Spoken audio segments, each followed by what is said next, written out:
بسم اللہ الرحمن الرحیم۔ بسم اللہ وحدہ والصلاۃ والسلام علی رسول اللہ، اما بعد۔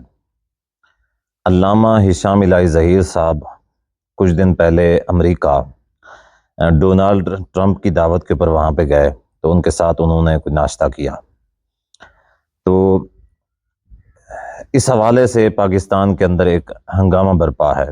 کئی سارے ایسے ہیں جو اسلامک اسکالر مشہور ہیں، انہوں نے اس چیز کے اوپر اعتراض کیا ہوا ہے۔ مثال کے طور پہ ایک شخص ساحل ادیم ہے، انجینئر محمد علی مرزا ہے، ایسے اور بھی کئی سارے نام ہیں جنہوں نے اس کے اوپر تماشا کیا ہوا ہے۔ وہ کہتے ہیں کہ بھی امریکہ چلے گئے ہیں، اعتراض ہے، نہیں جانا چاہیے تھا، ڈونالڈ ٹرمپ جو ہے وہ ایک قاتل ہے، اور قاتل کے ساتھ بیٹھ کے ناشتہ کرنا، اس کی دعوت کے اوپر جانا، یہ بالکل گناہ ہے۔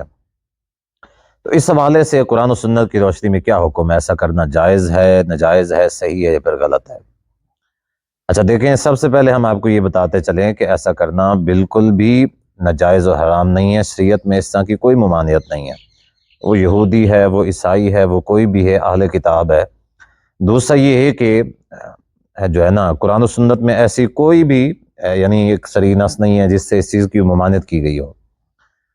پاکستان میں صرف اور صرف یہ پہلا موقع ہے کہ جب کوئی علماء کا وفد یا کوئی عالم گیا ہے وہاں پہ، ورنہ صحافی بھی جاتے ہیں، جج بھی جاتے ہیں، وکیل بھی جاتے ہیں، وزیر اعظم، وزیر اعلیٰ بھی جاتے ہیں، یہ سارے لوگ اور سارے طبقے جاتے ہیں، بیوروکریٹ بھی جاتے ہیں وہاں پہ، اور جن کو وہاں سے لائسنس ملتا ہے، وہاں سے جن کو یعنی ایک ایسے سمجھ لیں کہ وہاں پہ جاتے کیوں ہیں یہ لوگ؟ جاتے اس وجہ سے ہیں کہ جب تک وہاں سے ان کو جو نا اپروول نہیں ملے گی، پاکستان کے اندر ان کو اتھارٹی نہیں ملے گی، ٹھیک ہے؟ جو وہاں سے ہو کے آتا ہے وہی بڑا صحافی ہوتا ہے، جو وہاں سے ہو کے آتا ہے وہی بڑا وکیل و جج ہوتا ہے، جو وہاں سے ہو کے آتا ہے وہی بڑا بیوروکریٹ ہوتا ہے۔ تو سارے ہو کے آتے ہیں، ان کے اوپر اعتراض کیوں نہیں ہے؟ صرف عالم دین کے اوپر کیوں اعتراض ہے؟ وجہ تو ہونی چاہیے۔ ظاہر ہے اگر اس نے بلایا ہے تو ان کو جانا چاہیے ان کے پاس، اور اپنا جو نقطہ نظر ہے، اپنا جو موقف ہے ان کے سامنے رکھنا چاہیے۔ بالکل صحیح بات ہے، اس میں کوئی بھی غلط بات نہیں ہے۔ دوسری بات یہ کہ یہ جو اعتراض کرنے والے ہیں، ان کو آج مل جائے ٹرمپ کی طرف سے ویزا، انویٹیشن، ان کو آج ہی مل جائے، یا آج ہی بھاگ کے چلے جائیں گے، پھر ان کے لیے حلال اور جائز ہو جائے گا۔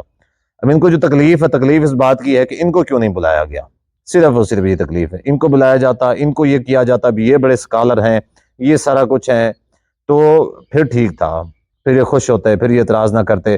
آج جہاں جہاں یہ جو کچھ کر رہے ہیں نا، وہ جائز ہے۔ اگر یہی کام جو کچھ یہ کر رہے ہیں علماء کر رہے ہوتے تو ناجائز ہوتا۔ اب ظاہر ہے انہوں نے اپنی جگہ بھی بنانی ہے، عوام ان کو مانتی نہیں ہے، ٹھیک ہے؟ میڈیا والے بیچارے ان کو جگہ دے دیتے ہیں، لیکن عوام جو ان کو نہیں مانتی، اب عوام کے دل میں جگہ بنانی ہے تو جگہ کیسی بنانی پڑے گی؟ علماء کو گرا کے، علماء کے سامنے، ان کے سامنے کھڑا ہو کے، تو ان کا قد اتنا لمبا نہیں ہو سکتا، ٹھیک ہے؟ تو ظاہر ہے اپنا قد لمبا کرنے کے لیے علماء کو نیچا کرنا پڑے گا، پھر یہ اونچے ہو کے ان کا قد بڑا ہو جائے گا۔ ورنہ اس میں کوئی بھی شرعی طور پہ قباحت یا کوئی حرام والی، نجائز والی ایسی کوئی بات نہیں ہے۔ ڈونلڈ ٹرمپ قاتل ہے تو انہوں نے کب کہا ہے؟ دوسری بات یہ ہے کہ قاتل ہے کوئی بھی ہے، نبی صلی اللہ علیہ وسلم کے معاہدے تھے، یہودیوں کے ساتھ بھی معاہدے تھے، یہودیوں عیسائیوں کے کئی سارے جو ہے نا شرفاء نبی صلی اللہ علیہ وسلم کے پاس آیا کرتے، آپ ان کو مسجد نبی میں بٹھاتے، ان کو کھانا کھلاتے، ان کے ساتھ کھانا کھاتے۔ تو یہ کوئی وہ والی بات نہیں ہے کہ وہ قاتل ہے اس کے ساتھ نہیں بیٹھنا چاہیے، یہ حرام ہے وہ حرام ہے، یہ صرف اور صرف تعصب والی باتیں ہیں۔ قرآن و سنت میں ایسی کوئی بات ہمیں نہیں ملتی۔